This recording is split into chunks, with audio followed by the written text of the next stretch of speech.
தேவனுடைய பரிசுத்த நாமத்திற்கு மகிமை உண்டாவதாக.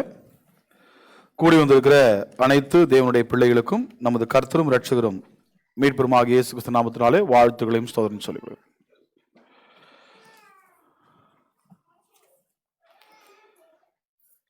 இந்த நாள் வாரத்தின் முதல் நாள், நாம் தேவனை தொழுது கொள்ள வேண்டிய நாள்.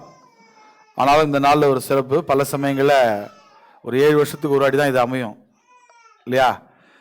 வாரத்தின் முதல் நாளாக இருந்தாலும் இந்த வருடத்தினுடைய கடைசி நாள் இல்லையா? ஆமாம், வாரத்தின் முதல் நாளாக இருந்தாலும் இந்த வருடத்தினுடைய கடைசி நாள். ரொம்ப சில சமயங்களில் மட்டும்தான் இருந்துங்க இப்படிப்பட்ட தருணங்கள் அமைகிறது. அப்போ இந்த நாள்ல கடைசி நாள் அப்படின்னு சொல்லுகிற பொழுது நம்ம என்ன யோசிப்போம், என்ன செய்வோம் அப்படின்னா, இன்னைக்கு இரவு கூட என்னதுங்க நம்ம தேங்க்ஸ் கிவிங் மீட்டிங் வச்சிருக்கிறோம் இல்லையா? ஆமாம், நாம் தேவனுக்கு நன்றி சொல்லுகிற ஒரு சிந்தையாவே நம்மங்க இந்த நாளில் நாம் இருக்க வேண்டியது அவசியமா இருக்கு. ஏன் நன்றி சொல்லணும், அல்லது நன்றி எப்படி சொல்லுவோம்? நீங்க நன்றி எப்படி சொல்லுவீங்க? இன்னைக்கு உலகத்துல பொதுவாக ஒரு வழக்கம் இருக்குது எல்லார்கிட்டையுமே, அல்லது இன்னைக்கு கல்வி கொஞ்சம் ஜாஸ்தியாகவே, நாகரிகம் கொஞ்சம் ஜாஸ்தியாகவே நம்ம என்ன சொல்றோம்னா, எந்த பொருள் யார்கிட்ட வாங்கினாலும்ங்க தேங்க்யூ தேங்க்யூ அப்படின்னு சொல்றது ஒரு வழக்கம் உண்டு இல்லையா? பேங்க்ல போய் ஒரு பெண் வாங்கினா என்ன சொல்லுவோம்? பெண் எடுத்துட்டு போக மாட்டோம் இல்லையா? பெண் பக்கத்தில் வாங்கி எழுதிட்டு இருந்துங்க தேங்க்யூ சொல்லுவோம். ஒரு நம்ம ஆஃபீஸில் வேலை பார்த்தோம்னா அந்த பக்கத்து டெஸ்க்ல இருந்துருந்துங்க ஸ்டேப்லர் வாங்கிடுதுங்க ஸ்டேப் பண்ணிட்டு இருந்துங்க தேங்க்யூன்னு சொல்லுவோம் இல்லையா? இதெல்லாம் நம்முடைய வாழ்க்கையில் இயல்பா சொல்ற தேங்க்ஸ். இதெல்லாம் உண்மையிலே தேங்க்ஸா என்றதான் கேள்வி. இப்போ அப்படிதான் நம்ம தேவனுக்கு தேங்க்ஸ் சொல்றோமா? எப்படி தேங்க்ஸ் சொல்றோம்? எல்லாரும் ஒரு ஹல்லேலூயா சொல்ல போறீங்க, எல்லாரும் ஒரு ஹல்லேலூயா சொல்லுங்க அப்படின்னா என்னதுங்க? அப்படி சொல்லணுமா தேங்க்ஸ்? எப்படி நம்ம தேங்க்ஸ் சொல்றது? தேங்க்ஸ் சொல்றது நமக்கு தெரியுமா? தேங்க்ஸ் சொல்றது தேங்க்ஸ் தானே, அப்படிதானே சொல்லுவீங்க. நன்றி அப்படிதானே சொல்லணும், வேற எப்படி நன்றி சொல்லுவீங்க? ஆமா இல்லையா? நம்ம எப்படி நன்றி சொல்லணும்னு முதல்ல நம்ம தெரிஞ்சுக்கணும். இல்லைன்னா 2 விதமாக நம்ம அதை பார்க்கணும். ஒன்று, எபிரேயர் 13ஆம் அதிகாரத்தில் வாசிக்கிற பொழுது, எபிரேயர் 13ஆம் அதிகாரம் 15ஆம் வசனத்தில் வாசிக்கிற பொழுது, ஆகையால் அவருடைய நாமத்தை துதிக்கும் உதடுகளின் கனியாகிய ஸ்தோத்திர பலி அவர் மூலமா எப்பொழுதும் தேவனுக்கு செலுத்த கடவோம். வசனம் சொல்லுகிறது, உதடுகளின் கனியாகிய ஸ்தோத்திர பலியை அவர் மூலமா எப்பொழுதும் தேவனுக்கு செலுத்துவோம். உதடுகளின் கனி, உதடுகளின் கனி ஸ்தோத்திர பலி. இப்ப ஸ்தோத்திர பலி என்ன சொல்லலாம்? நிறைய இடங்களில் புஸ்தகம் வைக்கிறாங்க, 1000 ஸ்தோத்திர பலி, 10,000 ஸ்தோத்திர பலி, ரைட்டா? என்ன பண்ணலாம்? அந்த அப்படியே நம்ம வாசிட்டே இருக்கலாமா? அதுதான் தேவன் விரும்புகிறாரா அப்படின்றதான் இதுங்க கேள்வி. சங்கீதக்காரன்ல நம்ம இப்படி வாசிக்கிறோம். 100ஆம் சங்கீதத்துல ஒருவேளை 100ஆம் சங்கீதம்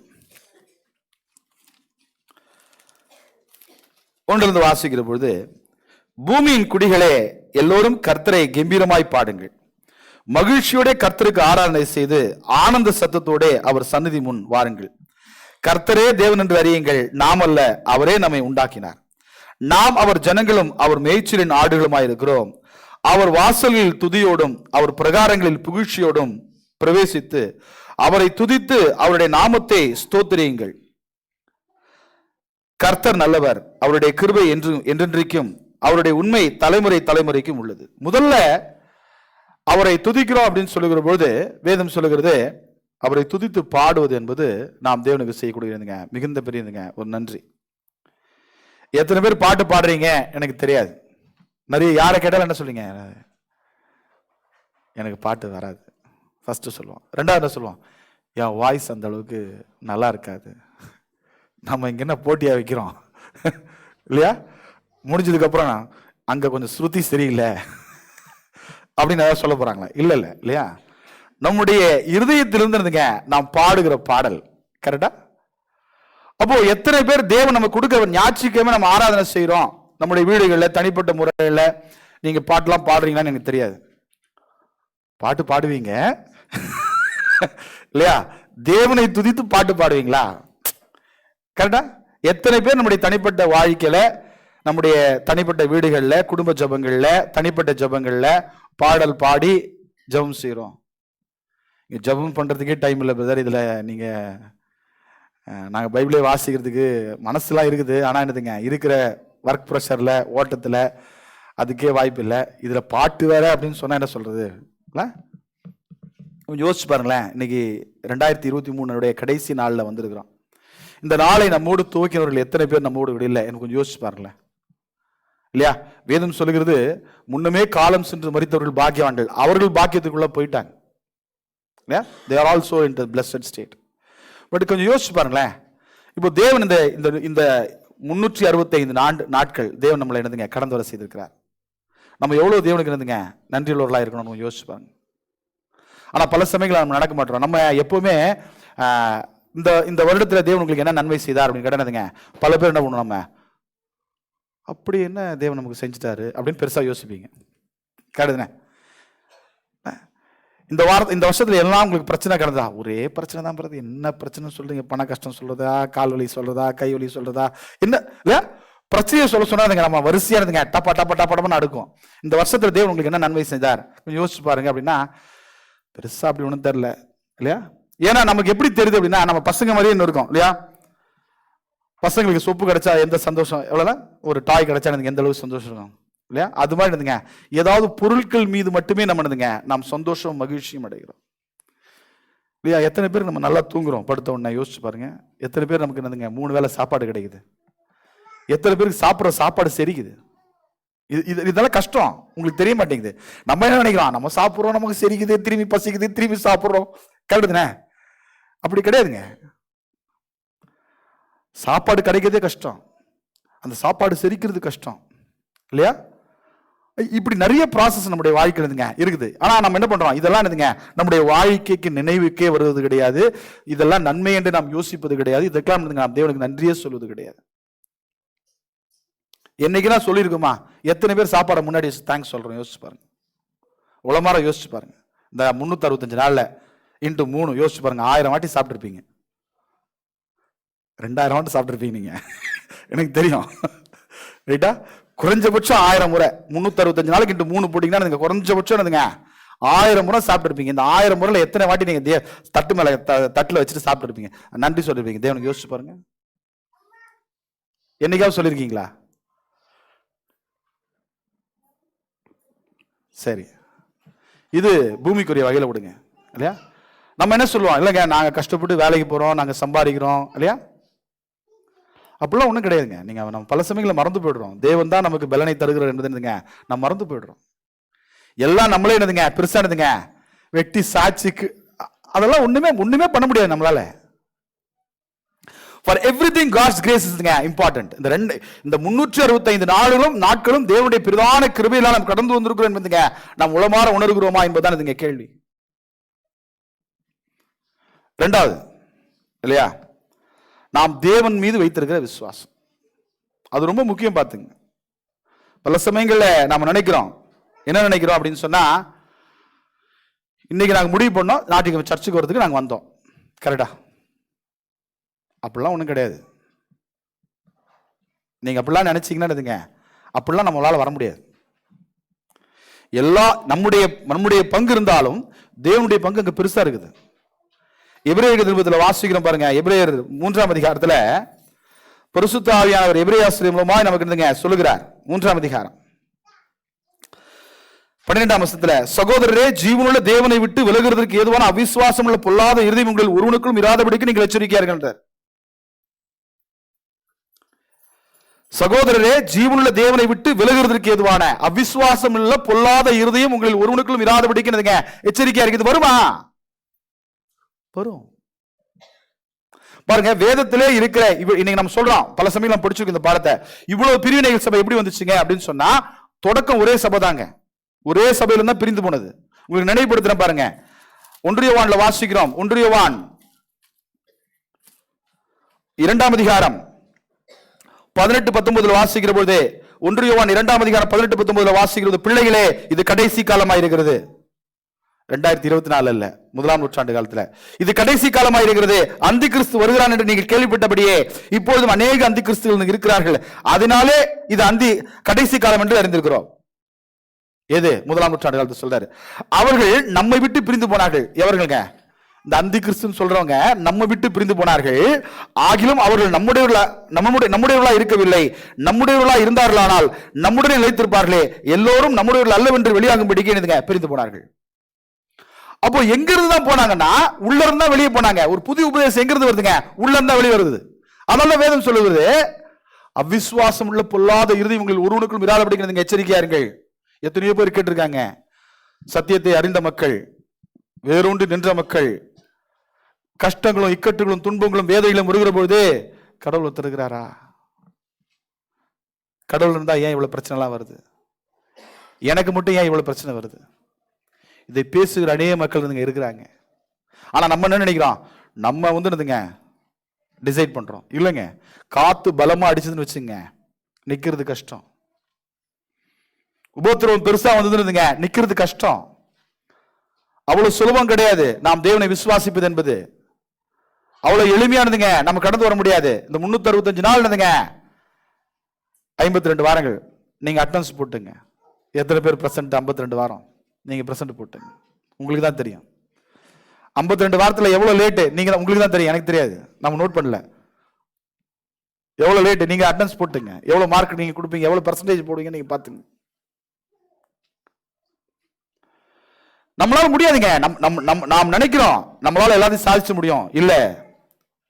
அதோட வேதம் சொல்லுகிறது, எபிரேயர் 12ஆம் அதிகாரம் 1ஆம் வசனத்தில் வாசிக்கிற பொழுது இதை நாம் எப்பவுமே ஞாபகம் வச்சுக்கணும். எபிரேயர் 12:1 ஆகையால் மேகம் போன்ற இத்தனை திரளான சாட்சிகள். 11ஆம் அதிகாரத்தை பேசுறாரு, நம்மை சூழ்ந்து கொண்டிருக்க பாரமான யாவற்றையும் நம்மை சுற்றி நெருக்கி நிற்கிற பாவத்தையும் தள்ளிவிட்டு விசுவாசத்தை துவக்கிறதும் முடிக்கிறவருமாயிர இயேசுவை நோக்கி நமக்கு நியமித்திருக்கிற ஓட்டத்தில் இருந்து பொறுமையோட இருந்து ஓடக்கூடாது. வேதம் சொல்லுகிறது, விசுவாசத்தை துவக்கிறதும் முடிக்கிறவர் என்றார். ஒரே கஷ்டம் தான், ஒரே பிரச்சனை தான். இதுக்கு மத்தியில் தான் நான் ஓட வேண்டியிருக்குது. அந்த ஓடுவதற்கு பலன் தருகிறது யாருங்க? தேவன், அவருடைய வார்த்தைகள்.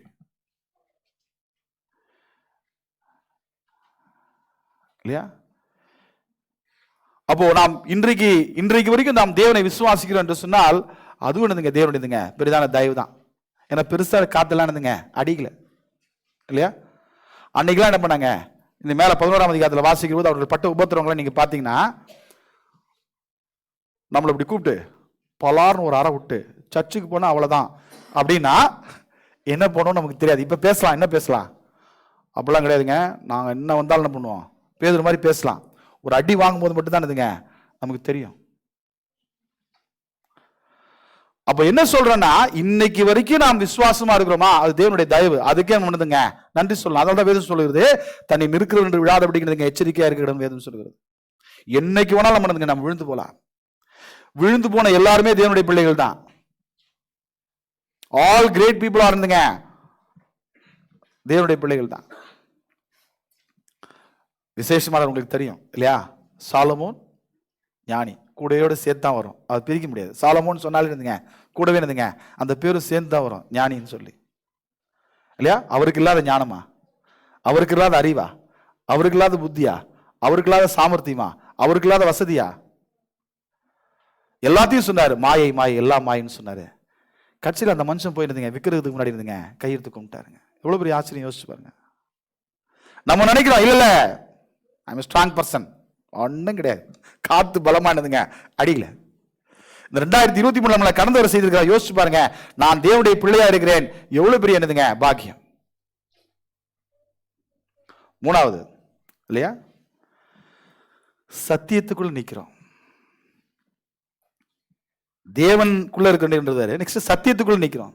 ஏன்னா இன்னைக்கு எங்க திறந்தாலும் என்னதுங்க டிசைனா பேசுறாங்க இல்லையா? யூடியூப் நீங்க திறந்தாலும் சரி, டிவியில திறந்தாலும் சரி, இல்லையா? டிசைனா பேசுறாங்க. கொஞ்சம் யோசிச்சு பாருங்க. அதாவது எபேசியர்ல சொல்றாரு, அப்போஸ்தலனாகிய பவுல் எபேசியருக்கு எழுதும்போது சொல்றாரு, எபேசியர் 4ஆம் அதிகாரம், எபேசியர் 4ஆம் அதிகாரம் 14ஆம் வசனத்தில் வாசிக்கிற பொழுது, நாம் இனி குழந்தைகளாயிராமல் மனுஷருடைய சூதும் வஞ்சிக்கிறதுக்கு ஏதுவான தந்திரமுள்ள போதகமாகிய பலவித காற்றினாலே அலைகளை போல அடிபட்டு இருந்துங்க அலைகளாயிராமல். வேதம் சொல்லுகிறது, உலகத்துல பலவிதமான உபதேசங்கள் இருக்குது. நாம் தேவன் இருக்கிறோம் சொல்றோம், ஆனால் சரியான உபதேசத்துல தொடர்ந்து நிலை நிற்கிறோமா? யோசிச்சு பாருங்க. எவ்வளவு அட்ராக்ஷன் இன்னைக்கு உலகத்துல. அப்படியே லைவ் இன் கான்சர்ட் தான் நடக்குது இன்னைக்கு. கரெக்ட் தானே? Live in concert. என்ன லைட்டு, என்ன புகை, என்ன ஆர்ப்பரிப்பு, என்ன ஜோடிப்பு. அவர் உள்ள போகும்போது என்னதுங்க ஒரு பூரிப்பு. கரெக்டா யோசிச்சு பாருங்க. பலவிதமான போதைகள் இன்னைக்கு உலகத்துல கொட்டி கிடக்கு. நாம் யோசிக்கணும், தேவனுடைய சத்தியத்திலே வேரூன்றி நாம் நிற்கிறோம் என்பது தேவனுடைய பிரதான தயவு. நம்முடைய மனசு ரொம்ப மோசமானது. மனம் ஒரு குரங்கு. இந்த குரங்கு திடீர்னு இங்க நிற்கும், திடீர்னு அங்க நிற்கும். இப்ப நம்ம பசங்களுக்கு குரங்கு பையன் ஒரு இடத்துல நிற்க மாட்டான். கரெக்டு தானே? அப்ப நம்முடைய மனசு ரொம்ப அதுங்க இல்லையா, ரொம்ப ஆபத்து. இந்த சத்தியத்தில் நாம் நின்று இருக்கிறோம் என்பது தேவனுடைய பிரதான தயவு. யோசிச்சு பாருங்க. எத்தனையோ பேர் இருக்கிறாங்க, உங்களுக்கு கூட சில பேர் தெரிஞ்சிருக்கலாம், பின்வாங்கி போனவங்க நிறைய பேர் இருக்கிறாங்க சத்தியத்தில் இருந்து. அது ரொம்ப கஷ்டமான ஒரு விஷயம் பாருங்க. வேதம் சொல்லுகிறது இல்லையா, எபிரேயர்ல சொல்ற, நம்ம போன வாரம் கூட சவுரில் யாரோ அதை டீச் பண்ணாங்கன்னு நினைக்கிறேன் இல்லையா? ஆமா, 2 பேதுல வாசிக்கிறோம் இல்லையா? சாரி, 2 பேதுரு 2ஆம் அதிகாரம் 22ஆம் வசனம். நாய் தான் கக்கிரதை தின்னவும் கழுகப்பட்ட பன்றி சேற்றில் புரளவும் திரும்பினது என்று சொல்லப்பட்ட மெய்யான பழமின்படியே அவர்களுக்கு சம்பவித்தது. இப்போ இதெல்லாம் நாம் தப்பிச்சு நாம் இருக்கிறோன்றது, இந்த 365 நாள்ன்றது எவ்வளவு பெரிய தயவு யோசிச்சு பாருங்க. எங்க பார்த்தாலும் புதிய புதிய உபதேசங்கள். நாம் வேலை சில இடங்கள், especially when you work in a Christian denomination institutions, நீங்க வேலை பார்த்தீங்கன்னா, நீங்க அது உங்களுடைய பள்ளியா இருக்கலாம், கல்லூரியா இருக்கலாம், அலுவலகமா இருக்கலாம் இல்லையா? அப்படிப்பட்ட நிறுவனங்கள் நீங்க வேலை செய்யறது உங்களுக்கு இன்னும் என்னதுங்க ஃப்ளோ ஆஃப் தாட் என்னதுங்க ஜாஸ்தி வந்துகிட்டே இருக்கும். நிறைய என்னதுங்க அதை பத்தி பேசிக்கிட்டே இருப்பாங்க. வசனம் நம்முடைய இருதயத்தில் இல்லை என்று சொன்னால், சத்தியம் நம்முடைய வழிநடத்தல் என்று சொன்னால் நம்ம இழுப்புண்டு போயிடுவோம்.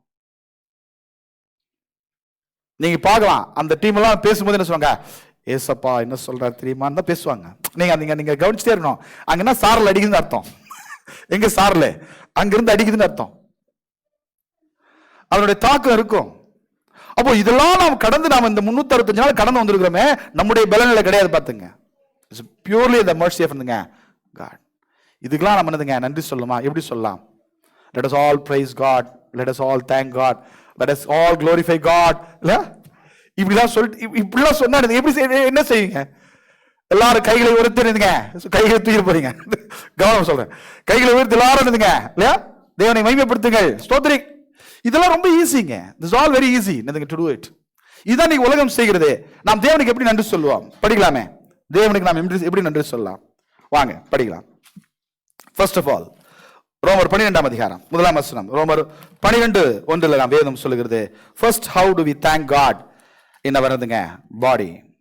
12:1 அப்படி இருக்க சகோதரே, நீங்கள் உங்கள் சரீரங்களை பரிசுத்தமும் தேவனுக்கு பிரியமான ஜீவ பலியாக ஒப்புக் கொடுக்க வேண்டும் என்று தேவனுடைய இரக்கங்களை முன்னிட்டு உங்களுக்கு வேண்டிக் கொள்கிறேன்.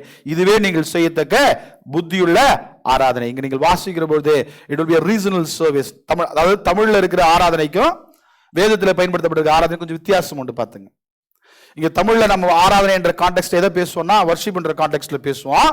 பட் வேதத்துல ஆராதனை என்ற கான்டெக்ஸ்ட் எப்பவுமே எப்படி பேசுது அப்படின்னு சொன்னா, ஆராதனை என்கிற வார்த்தை சர்வீஸ், சேவித்தல் என்கிற பொருளோடு பேசப்படும்.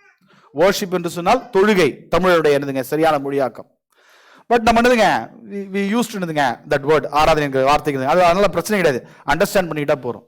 அப்ப இங்க என்ன சொல்றாருன்னா, உங்கள் சரீரங்களை நீங்கள் ஒப்பு கொடுத்து நீங்க வாழுறீங்களா? சரீரத்துக்கு ஒப்பு கொடுத்து வாழுதுன்னா என்னங்க அர்த்தம்?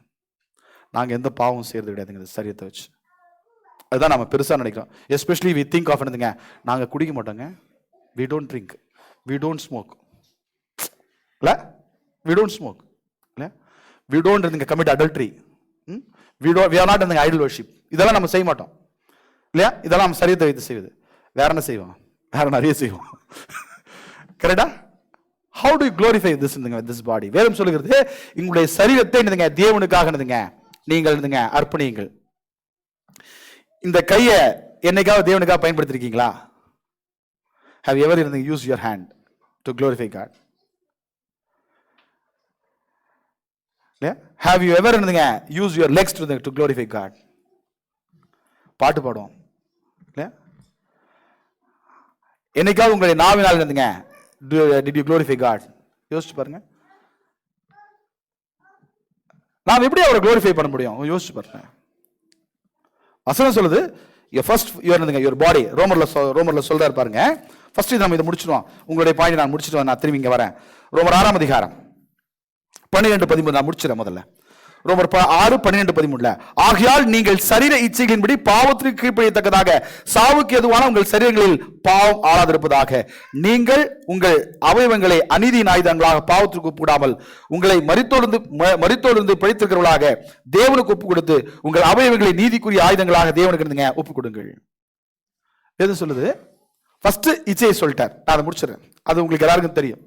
பட் ரெண்டாவது சொல்றாரு நீங்க நீதியின் ஆயுதங்களாக ஒப்பு கொடுங்க. இப்போ புரிஞ்சுக்கிறதுக்காக சொல்றேன். See, have you ever given tracts with your hands? என்னைக்காவது கொடுத்துருக்கீங்களா? யோசிச்சு பாருங்க. எங்கேயா போய் என்ன ட்ராக்ஸ் கொடுத்துருக்கீங்களா? அதெல்லாம் ஓல்டு ஃபேஷன். இப்பெல்லாம் ட்ராக்ஸ் கொடுக்க முடியாது brother. we come out with lot of reasons இல்லையா? டைம் இல்லை, அசிங்கமா இருக்கும். எங்கேயாவது எங்கன்னா பப்ளிக் பிளேஸ்ல நம்மளால ட்ராக்ஸ் கொடுக்க முடியுமா? கொஞ்சம் யோசிச்சு பாருங்க. யாராவது கொடுப்பீங்களா?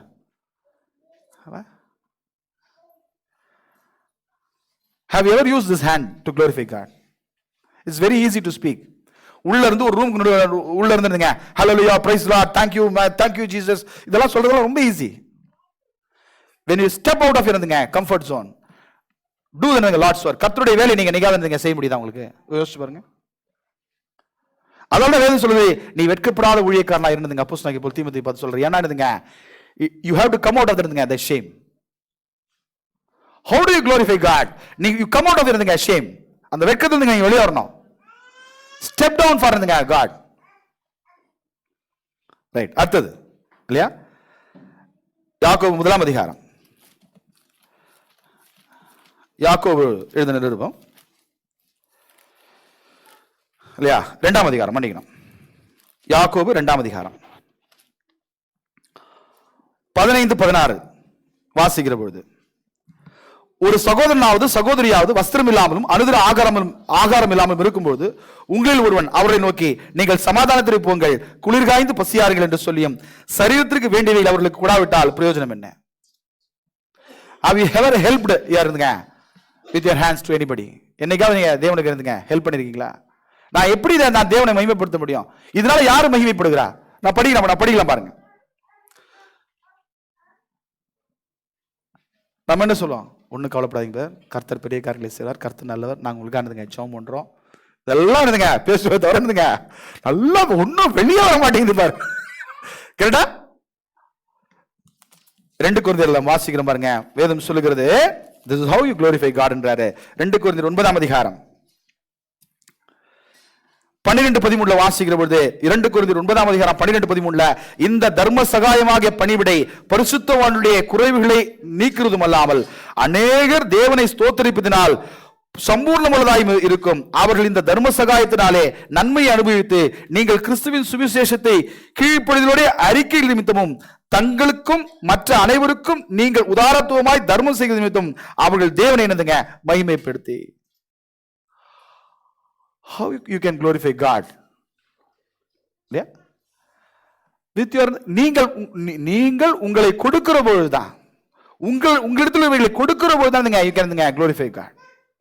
just like that இருந்துங்க வாயில இருந்துங்க சொல்றது இருந்துங்க ரொம்ப சுலபம், ஈஸி. நீதியாய் வாழ்வது கஷ்டம். ஃபர்ஸ்ட் நாம் படிச்சோம், இச்சையை படிச்சிட்டோம். நீதியாய் பாவம் இல்லாமல் குற்றம் இல்லாமல் நாம் வாழ்வது இருந்துங்க முதல்ல ஃபர்ஸ்ட். ரெண்டாவது with our body how do offer things to others. 1 தெசலோனிக்கேயர் வாசிக்கிறோம் பாருங்க. நெக்ஸ்ட் இதெல்லாம் நம்முடைய வாழ்க்கையில இருக்கணும். 1 தெசலோனிக்கேயர் 5ஆம் அதிகாரம் நீங்க தேங்க் பண்றீங்களான்னு பாருங்க. 1 தெசலோனிக்கேயர் 5ஆம் அதிகாரம் 11ஆம் வசனத்துல ஆகையால் நீங்கள் செய்து வருகிறபடியே ஒருவரை ஒருவர் தேற்றி ஒருவருக்கு ஒரு பக்தி விருத்தி உண்டாக்கும்படி செய்யுங்கள் சொல்றார். edify each other என்றார். how do you edify? பக்தி விருத்திக்கு ஏதுவான காரியங்களை நாம் பேசுகிறோமா? 4 பேர் பேசினா என்ன பேசுவாங்க? 4 பேர் 4 விதமா பேசுவாங்க இல்லையா? இதெல்லாம் நம்முடைய உலகத்தில் இருக்குது. ஆனா வேதம் சொல்லுகிறது நீங்கள் பக்தி விருத்திக்கு ஏதுவான காரியங்களை பேசுங்கள். உங்ககிட்ட ஒருத்தர் பேசினாரு அப்படின்னு சொன்னா என்ன பண்ணுங்க? பூமிக்குரிய ஆறுதல் கிடையாதுங்க. அவர்கள் வசனத்தின் ரீதியாக என்னதுங்க உற்சாகப்படுத்தப்படுகிறார்களா? அவர்கள் உங்களால உங்களுடைய பேச்சினால் தேவனிடத்தில் இன்னும் நெருங்குகிறார்களா? அதை உங்களால செய்ய முடியுமா? நான் என்ன செய்ய முடியும்? இது நம்ம கண்டிப்பா இருந்துங்க நாம் செய்ய முடியும். இப்படி செய்கிற போது தான் தேவன் மகிமைப்படுவார். தவிர சும்மா வெறும் வார்த்தை இருந்துங்க சொல்வது கிடையாது. இரண்டாவது, ஃபர்ஸ்ட் நம்முடைய சுபாவத்துல நம்முடைய செய்கையில நாம் பார்த்தோம். இரண்டாவது, 2ஆம் அதிகாரம், இதே ரோமர் 12ஆம் அதிகாரம் 2ஆம் வசனத்துல, this is very very important. இது ரொம்ப தேவன் எதிர்பார்க்கிற பழைய ஏற்பாட்டில் இது ஒரு வழக்கமாக காணப்பட்டது.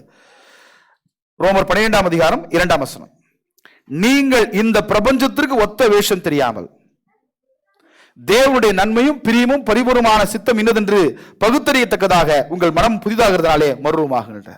வேதம் சொல்லுது, இந்த பிரபஞ்சத்திற்கு ஒத்த என்னதுங்க வேஷம் தரிக்காது. You should be different from this world.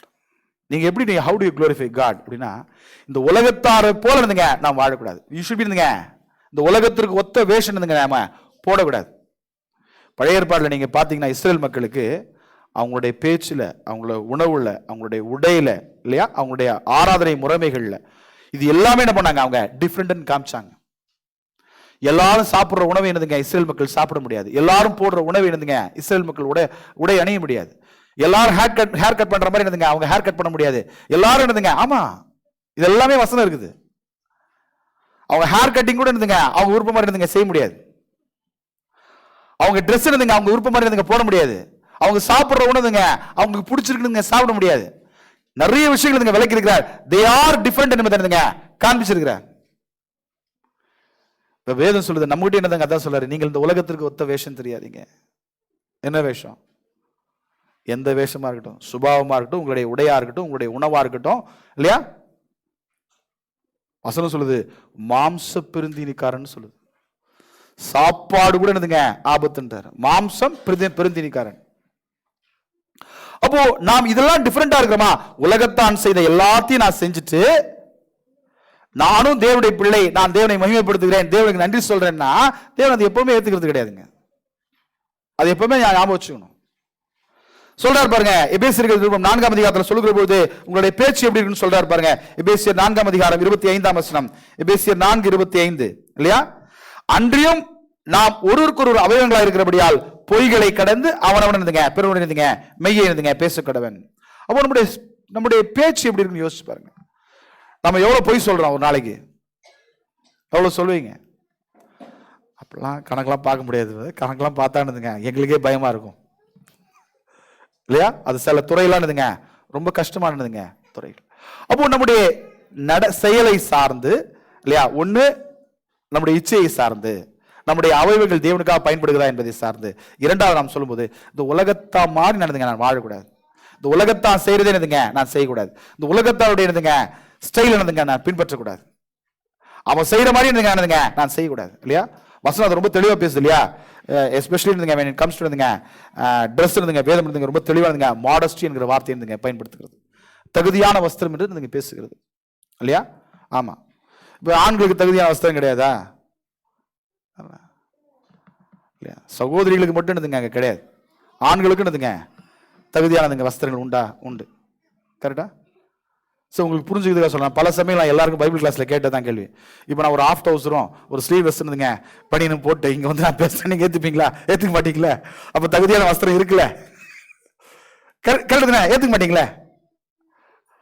அப்போ நான் we are giving output to others. How do you glorify God? நம்முடைய நடக்கை, நம்முடைய உடை எப்படி இருக்குது? இல்ல, இப்ப நான் இங்க இந்த சைடு ஒரு 3 பூரா, இந்த சைடு ஒரு 3 பூரா விட்டுங்க, நான் இங்க வந்து நின்னா நீங்க என்ன சொல்லுவீங்க? ஒத்துக்க மாட்டீங்களா? ஒத்துக்க மாட்டீங்க, ஒத்துக்க கூடாது. அதுன்னு கரெக்ட். அப்ப என்ன சொல்றோம்னா, உலகத்தான் செய்யறதையே நாம் செய்யக்கூடாது. அவன் கீச்சு விட்டு போனா என்ன பண்றாங்க? யாரோ கீச்சு விட்டுறான். எதனால கீச்சு விட்டு போனானே தெரியல, எப்படியாச்சும் தொடங்கி இருக்கும். அப்படிதான் செல்ஃபி அப்படிதான் சொல்றாங்க, இல்லையா? ஏதோ ஒருத்தர் நீங்க படிச்சிருப்பீங்கன்னு நினைக்கிறேன், செல்ஃபியோட, இல்லையா? ஒருத்தர் உடம்பு சரியில்லாம இருக்கும்போது என்ன பண்ணாரா அவர்? ஃபர்ஸ்ட் ட்ரை பண்ணி ஒரு போட்டோ அவர் எடுத்துருக்கிறார். நீங்க எடுத்து படிச்சு பாருங்க. அது அப்படியே ப்ராப்ளம் ஆச்சு. இன்னைக்கு காலைல ஏஞ்சோடனே ஃபர்ஸ்ட் கரெக்டுங்க. எவனோ அது சொல்றேன், அப்படி தொடங்கின மாதிரி எவனோ கீச்சு விட்டு போனா இன்னைக்கு நான் எல்லாரும் கீச்சு விட்டு போறான். என்ன செய்யறோம்? உலகம் செய்கிற பிரகாரமாக நானும் செய்துட்டு நான் தேவனை மகிமைப்படுத்துகிறேன், தேவனுக்கு நான் நன்றி சொல்றேன் அப்படின்னு சொன்னா அவர் என்னதுங்க ஏத்துக்க மாட்டாருங்க. You are always different. நாம் தேவனுடைய பிள்ளை என்று சொல்கிற போது வேதம் சொல்லுது யூ ஆர் டிஃபரெண்ட். இஸ்ரேல் மக்களை தேவன் என்னதுங்க நேரடியாக ஆளுகை செய்து கொண்டு வந்தார். அந்த வார்த்தையை அவர் பயன்படுத்துகிறார். நீங்க யோசிச்சு பாருங்க. 1 சாமுவேல் வாசிக்கிற பொழுது அவர்கள் முதலாக இந்த வார்த்தையை அவர்கள் கேட்கிறார்கள். 1 சாமுவேல் 8ஆம் அதிகாரத்துல இது சாமுவேல்கிட்ட கேட்கிறாங்க. சாமுவேல்கிட்ட கேட்கறது தான் தேவன்கிட்ட கேட்கறது, தனியா கேட்க முடியாது. ரைட்டா? ரைட். 1 சாமுவேல் 8ஆம் அதிகாரம்.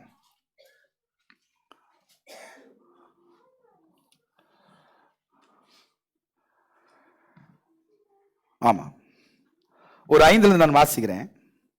இதோ நீர் முதிர் வயதுள்ளவரானீர், உம்முடைய குமாரன் உம்முடைய வழியில் நடக்கிறதில்லை, ஆகையால் சகல ஜாதிகளுக்குள்ளும் இருக்கிறபடி எங்களை நியாயம் விசாரிக்கிறதுக்கு ஒரு ராஜாவை ஏற்படுத்த வேண்டும் என்றார்கள். வசனம் சொல்லுது சகல ஜாதிகளுக்குள்ளும் இருக்கிறபடி. வேதம் சொல்லுகிறது நீ என்னுடைய பரிசுத்த ஜனம், என்னுடைய பரிசுத்த ஜாதி, யூ ஆர் செப்பரேட்டட் சொன்னா அவன மாதிரி எனக்கு வேணும். எப்பொழுதுமே தேவனுடைய பிள்ளைகளை என்னதுங்க செப்பரேட்டா தான் வச்சிருக்கிறார் ஃப்ரம் த பிகினிங். நீங்க பழைய ஏற்பாடு நீங்க அப்படியே நீங்க அந்த வாசிட்டே வரலாம். ஆங்கிலத்தில் இந்த வார்த்தை ரொம்ப தெளிவா இருக்கும். தமிழ்ல நீங்க சில வார்த்தை நீங்க கண்டுபிடிக்க முடியாது, கரெக்டா அந்த கேட்ச் ஆகுது. ஆங்கிலத்தை நீங்க வாசிப்பது ரெமனன்ட்னு போட்டுட்டே இருக்கும். ரெமனன்ட் ஒரு பங்கு தேவன் அப்படியே வச்சுக்கிட்டு வந்தார் ஃப்ரம் த பிகினிங். ஆபிரகாமுக்கு வாக்குத்தத்தம் பண்ணதுல இருந்து தொடர்ந்து இருந்துங்க ஒரு ரெமனன்ட் இருந்துங்க அப்படியே மெயின்டைன் பண்ணிட்டு வர்றார். அந்த ரெமனன்ட் வாஸ் ஆல்வேஸ் இருந்துங்க pure and holy. They are separated. இன்னைக்கு நாமளும் என்ன பண்ணக்கூடாதுங்க, உலகத்தார் செய்யற அனைத்தையும் செய்து கொண்டு உலகம் சிந்திக்கிற மாதிரி நாமும் சேர்ந்துக்கிட்டு உலகம் போடுற ட்ரெஸ், உலகம் போடுற சாப்பாடு, உலகம் போடுற என்னதுங்க சிந்தைகள், உலகம் போடுற ஹேர் கட்டு, உலகம் போடுற கேஜெட்ஸ், இது எல்லாத்தையும் செஞ்சுக்கிட்டு ஐ பிரைஸ் காட்னு சொன்னதுங்க இல்லையா? இன்னைக்கு சொல்றவங்க போற காலில் கம்மல் போட்டு பிரைஸ் லார்ட்னு சொல்றாங்க. என்ன பண்றது யோசிச்சு பாருங்க.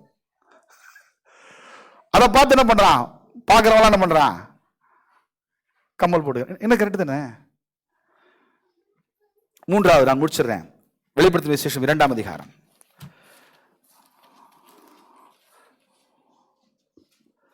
எட்டிலிருந்து வாசிக்கிற பொழுது, வெளிப்படுத்தின விசேஷம் 2ஆம் அதிகாரம் 8லிருந்து வாசிக்கிற பொழுது நாம் இப்படி வாசிக்கிறோம். சிமிர்னா சபையின் தூதனுக்கு நீ எழுத வேண்டியது என்னவென்றால், என்னவெனில் முந்தினவரும் பிந்தினவரும் மரித்திருந்து பிழைத்தவருமானவர் சொல்லுகிறதாவது, உன் கிரியைகளையும் உன் உபத்திரவத்தையும் நீ ஐஸ்வர்யம் உள்ளவனாய் இருந்தும் உனக்கு இருக்கிற தரித்திரத்தையும் தங்களை யூதர் என்று சொல்லியும் யூதராயிராமல் சாத்தானுடைய கூட்டமாய் இருக்கிறவர்கள் செய்யும் தூஷணத்தையும் அறிந்திருக்கிறேன். நீ படப்போகிற பாடுகளை குறித்து எவ்வளவும் பயப்படாது.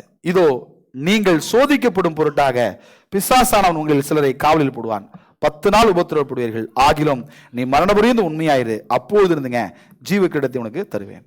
இங்க சொல்றாரு அந்த சிமிர்னா சபைக்கு பேசுகிற பொழுது, அல்லது வெளிப்படுத்தின விஷயத்தில் இருக்க சபையில இருக்க மக்களுக்கு சொல்லுகிற பொழுது, உங்களுக்கு ஒரு பெரிய உபத்திரம் வர போகிறது. அந்த உபத்திரம் கொஞ்ச காலம் இருக்கும். அந்த கொஞ்ச காலத்தில் நீங்க எப்படி இருக்கணுங்க, உண்மையா இருக்கணும் அப்படின்னு சொல்ற. we should be loyal to God. it is not about our convenient இல்லையா? இல்ல நாம் எப்பொழுதுமே தேவனுக்கு லாயலானதுங்க இருக்க வேண்டியதுங்க அவசியம். தேவன் லாயல் சொன்னா இங்க இங்கிலீஷ்ல லாயல் என்ன போட்டிருக்க? ஆமா இல்லையா? உண்மையா இருக்கு, ஃபெய்த்ஃபுல். கரெக்டா? எஸ். என்ன ட்ரிபுலேஷன்ஸ் வரும் வாழ்க்கையில், நம்முடைய வாழ்க்கையில் எவ்வளவு சேஞ்சஸ் வேணா நம்முடைய வாழ்க்கையில் ஏற்படுகிற போது நாம் தேவனுக்கு உண்மையுள்ளவர்களாய் விசுவாசம் உள்ளவர்களாய் இருக்கிறோமா, அல்லது தேவனுக்கு பிரியமா நம்ம வாழுறோமா? எல்லாமே நல்லா இருந்தா நான் தேவனுக்கு பிரியமா இருப்பேன், எல்லாமே நல்லா இருந்தா நான் கரெக்டா இருப்பேன் அப்படின்றது கிடையாது. இக்கட்டுகளும் துன்பங்களும் வருகிற பொழுதும் கூட நீங்க என்ன பண்ணுங்க, நம்ம தேவனுக்கு பிரியமா இருக்கணும். ஒருவேளை இந்த 2023 நீங்கள் கடந்து வருகிற பொழுது பல சூழ்நிலை நீங்க கடந்து வந்திருக்கலாம். பல இக்கட்டுகளை, பல சிக்கல்களை, பல உபத்திரவங்களை, மனுஷனால் ஏற்படுகிற பிரச்சனை, உங்களுடைய வேலையில பிரச்சனை ஏற்பட்டிருக்கலாம், உங்களுடைய நண்பர்களால் பிரச்சனை ஏற்பட்டிருக்கலாம், உங்களுடைய உறவினர்களால் பிரச்சனை ஏற்பட்டிருக்கலாம், நிறைய பொருளாதார பிரச்சனை இருந்திருக்கலாம், அல்லது நிறைய any kind of physical financial டெப்டா இருந்திருக்கலாம். எதுவெல்லாம் நம்முடைய வாழ்க்கையில் இருந்திருக்கலாம். இக்கட்டுகள் வருகிற பொழுது how do we thank God? அது ரொம்ப முக்கியம். இக்கட்டுகளை நாம் உண்மையா இருப்பது ரொம்ப கஷ்டம். if everything goes fine we are loyal correct. அப்போ இந்த எல்லா தருணங்கள்லயும் நான் எப்படி தேவனுக்கு உண்மையா இருக்கிறேன் என்பதை நாம் கவனிக்கணும். அப்போஸ்தலனாகிய பவுலும் சீலாவும் இல்லையா, சீலா நினைக்கிறேன், எஸ், அந்த ஜெயில இருந்தாங்க இல்லையா? ஆமா, அப்போஸ்தலர் நடவடிக்கைகள் வாசிக்கிற பொழுது நம்ம வாசிக்கிறோம். அப்போஸ்தலர் நடவடிக்கைகள் 19ஆம் அதிகாரம், ரைட், மன்னிக்கணும் 16ஆம் அதிகாரம். அப்போஸ்தலர் நடவடிக்கைகள் 16ஆம் அதிகாரம் 24 வாசிக்கிற பொழுது, அவன் இப்படிப்பட்ட கட்டளையை பெற்று அவர்களை உட்காலறையிலே அடைத்து அவர்கள் கால்களை தொழு மரத்திலே மாட்டி வைத்தான். நடுராத்திரிலே பவுலும் சீலாவும் ஜெபம் பண்ணி தேவனை துதித்து பாடினார்கள். காவலில் வைக்கப்பட்டவர்கள் அதை கேட்டுக்கொண்டிருந்தார்கள். யோசிச்சு பாருங்க, what a tough time in Dhar life இல்லையா? இட்ஸ் வெரி என்னதுங்க, ரொம்ப மன வருத்தமான. நம்ம என்ன சொல்லுவோம், நான் கடவுளுக்காக எவ்வளவு ஊழியம் பண்ணேன் இல்லையா, எனக்கு இந்த நிலைமை தேவையா? மக்களுடைய பார்வை இயல்பா இப்படிதான் யோசிக்கும், அப்படிதான் யோசிப்போம் இல்லையா? ஆனா they were different. They were praising God. தேவனை துதித்து பாடினார்கள். எங்க? தங்களுடைய இக்கட்டிலே. இந்த சூழ்நிலை நம்ம என்ன பண்ணக்கூடாதுங்க, தேவனுக்கு நமக்கு உள்ள உறவுனதுங்க மாத்திரக்கூடாது.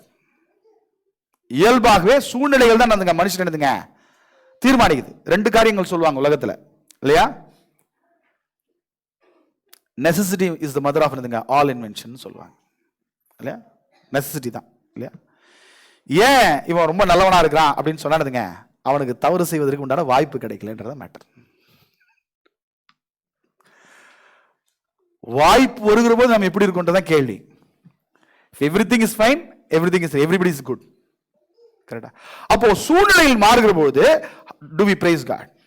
எந்த சூழ்நிலை மாறினாலும் இல்லை, என்னோட சூழ்நிலை கம்ஃபர்ட்டாக இருந்தால் ஐ பிரைஸ் காட். சூழ்நிலை இருந்துங்க, அது யோபு சொல்றார், யோபு மேலே தேர் ஆல் கிரேட் பீப்புள். இப்போ கம்பேர் கூட இருந்துங்க, பேச முடியாது. அவர்கள் சொல்ல, தேவனிடத்தில் நன்மையை பெற்று நாம் இருந்துங்க தீமையை பெற வேண்டாமோ? பைத்தியக்காரி பேசுகிறது போய் பேசுகிறாயே. ஏற்கனவே இந்த லாங்குவேஜில் பேசுறாரு, டிரான்ஸ்லேஷன் பண்ணுவாங்க, ரொம்ப அழகாக டிரான்ஸ்லேட் பண்ணிருக்காங்க. பைத்தியக்காரி பேசுற மாதிரி பேசுறாயே இல்லையா? அப்போ தேவனிடத்தில் நன்மையை பெற்று நாம் தீமையை பெற வேண்டாமோ? அப்போ சூழ்நிலை என்ன பண்ணக்கூடாதுங்க, நம்முடைய தேங்க்ஃபுல்னஸ் தீர்மானிக்க கூடாது. நாம் எப்படி தேங்க்ஃபுல் பண்றோம்? Everything is I am having, I am out of abundance.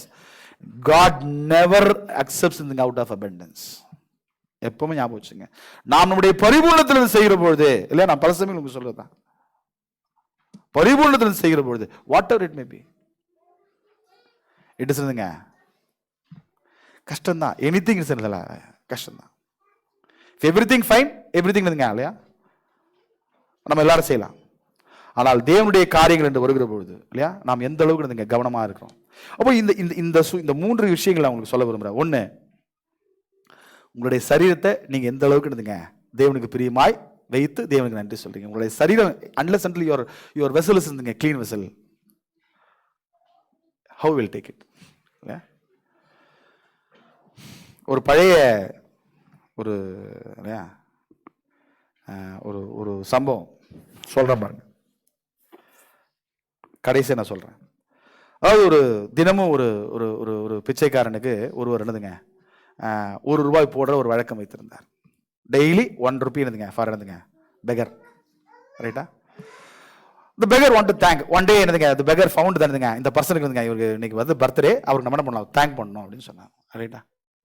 What he did அப்படின்னா, சரி ஒரு லட்டு பாக்கெட், அவருக்கு என்ன ஒரு ஆசை, என்ன ஆசை அப்படின்னு சொன்னானுங்க, அவர் வந்து ஒரு லெப்பர், ஒரு குஷ்ரோகி, அவருக்கு என்னதுங்க தினமும் ₹1 கொடுக்குறாரு. அவருக்கு என்னதுங்க பிறந்த நாள், அவருக்கு தேங்க் பண்ணணும், என்ன பண்ணணும், ஒரு லட்டு கொடுக்கணும், அவர் கையால கொடுக்கணும்.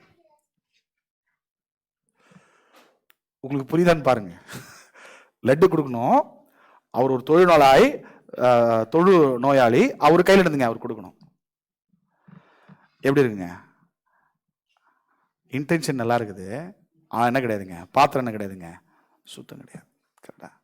we are also என்னதுங்க want என்னதுங்க thank God with என்னதுங்க பட் என்னதுங்க with all என்னதுங்க iniquities, இல்லையா, with all sins. எவ்வளோ யோசிச்சு பாருங்க. இது எங்களோட தகப்ப நான் சொல்ற ஒரு விஷயம். யோசிச்சு பாருங்க. இது என்னை நான் சுத்தமா காத்துக்காம நான் தேவனுக்கு நன்றி மொத்தம் சொல்லணும், லட்டு மொத்தம் கொடுக்கணும்னு ஆசைப்படுறேன். ஆனா I don't want anything change myself unless you change yourself, you cannot thank God. அது மறந்துடணும் நம்ம. ரெண்டாவது, நாம் வந்துருந்துங்க இந்த உலகத்தை மாதிரியே இருந்துட்டு நான் தேவனை பிரைஸ் பண்ண முடியும் அப்படின்னு முடியவே முடியாது. எனக்கு உலக வாழ்க்கையும் வேணும். அதனால தான் வேதம் சொல்லுது உலக ஸ்நேகம். ஸ்ட்ரைட்டா சொல்ற ஒரு ஸ்டேட்மெண்ட்னா, உலக ஸ்நேகம் தேவனுக்கு விரோதமான பகை. தேவனுக்கு எது எனிமிட்டினா உலக ஸ்நேகம். எனக்கு உலகமும் வேணும், தேவனும் வேணும். உலகம் செய்யறதெல்லாம் நான் செய்வேன், உலகத்தான் செய்யறது எல்லாத்தையும் நான் செய்வேன். ஆனா தேவனுடைய பிள்ளை impossible. God never accepts the thankfulness. மூணாவது இல்லையா, நாம் எந்த சூழ்நிலையில் மாறினாலும் நாம் தேவனுக்கு உண்மையா இருக்கணும். இப்போ நமக்கு என்ன சொல்ல முடியுங்க இல்லையா, நிறைய இல்லையா, என்ன சூழ்நிலை வந்தாலும் நம்ம என்ன சொல்ல முடியும், மேக்ஸிமம் என்ன சொல்ல முடியும், நான் உங்ககிட்ட என்ன சொல்ல முடியும், என்ன சூழ்நிலை வந்தாலும் சர்ச் அட்டன் பண்ணுங்க, இதுதான் நம்ம சொல்ல முடியும் ஃபர்ஸ்ட் இல்லையா. ஏன்னா நம்ம என்ன பண்ணலங்க, சர்ச்சுக்கு போவாதன்னு யாரும் சொல்லல, கேட்டுங்க. அப்படி ஒரு சூழ்நிலை வரும்போது நமக்கு தெரியல எப்படி என்ன ஆகுன்றது தெரியல. என்ன சூழ்நிலை நீங்க பார்க்காதீங்க, தேவனுடைய காரியத்தில் இருந்தீங்க, கரெக்டா இருங்க. மனுஷனை பார்க்காதீங்க. உங்களுக்கு எல்லாருக்கும் ஞாபகம் இருக்கும், நான் பைபிள் ஸ்டடி தொடக்கத்தில் வரும்போது நான் உங்களுக்கு எல்லாருக்கும் நான் சொல்லியிருப்பேன் இந்த வார்த்தையை, மனுஷனை பார்க்காதீங்க இல்லையா. சி ஆல்வேஸ் இருந்தீங்க. உங்களுக்காக மரித்தவர் யாருங்க, இயேசு கிறிஸ்து மட்டும்தான். என்ன கூட நீங்க பார்க்காதீங்க. we are all flawful people இல்லையா, குறைவுள்ள மனிதர்கள். இயேசு கிறிஸ்து உங்களுக்காக மரித்தவர் யாருங்க, இயேசு கிறிஸ்து. இயேசு கிறிஸ்து மட்டும் நீங்க பாருங்க, அவருக்கு நன்றி சொல்ல முடியாதுங்க, அவருக்கு நீங்க உண்மையா இருங்க. அப்போஸ்தலர் பவுல் கொரிந்து சபைக்கு பேசும்போது அதான் சொல்றாரு இல்லையா, கிறிஸ்துவை பற்றிய உண்மை நின்று உங்கள் இருதயம் கெடுக்கப்படுமோ என்று நான் பயந்திருக்கிறேன்னு சொல்றாரு. உங்களை கற்புள்ள கன்னிகையாக இந்த கிறிஸ்துவ ஒரே புருஷனுக்கு ஒப்பு கொடுக்க நியமித்தபடியான்றார். அப்போ தேவன் என்ன பண்றார், அந்த ஃபெய்த்ஃபுல்னஸ், அந்த லாயல் என்ன பண்றாருங்க, நம்ம கிட்ட எதிர்பார்க்கிறார். இட் இஸ் நாட் அவருங்க இல்ல ஆண்டவரே, we come out with a lot of excuses in our life இல்லையா. நீங்கள் உங்களுடைய அப்படி செய்வீங்களான்னு கொஞ்சம் யோசிச்சு பாருங்க. உண்மையிலேயே நாம் தேவனுக்கு நன்றி சொல்லணும்னு சொன்னா இல்லையா, நம்முடைய காரியங்கள்ல நாம் எப்படி இருக்கிறோம். 2023 நாம் ரொம்ப விசேஷமா கடந்து வந்திருக்கிறோம். நீங்க it is not as easy we think. நீங்க யோசிச்சு பாருங்க, நம்முடையவர்கள் இந்த நாள்ல துவங்கினவர்கள் நம்ம கூட நிறைய பேர் இன்னைக்கு இல்லைங்க. எத்தனையோ ஆளுமைகள் இன்னைக்கு இல்லை, எத்தனையோ அதிகாரம் நம்ம கூட இருந்துங்க இன்னைக்கு இல்லை. பட் இன்னைக்கு நமக்கு ஜீவனை கொடுத்துருக்கிறார் இல்லையா. நம்ம எப்படிப்பட்ட பிள்ளைகளா, தேவனுக்கு நன்றி உள்ள பிள்ளைகளா இருக்கணும். தேவன் எதிர்பார்க்கிறவனமாக நாம் தேவனுக்கு நன்றி சொல்லுவோம். தேவன் தான் நம்ம ஆசீர்வதிப்பாராக.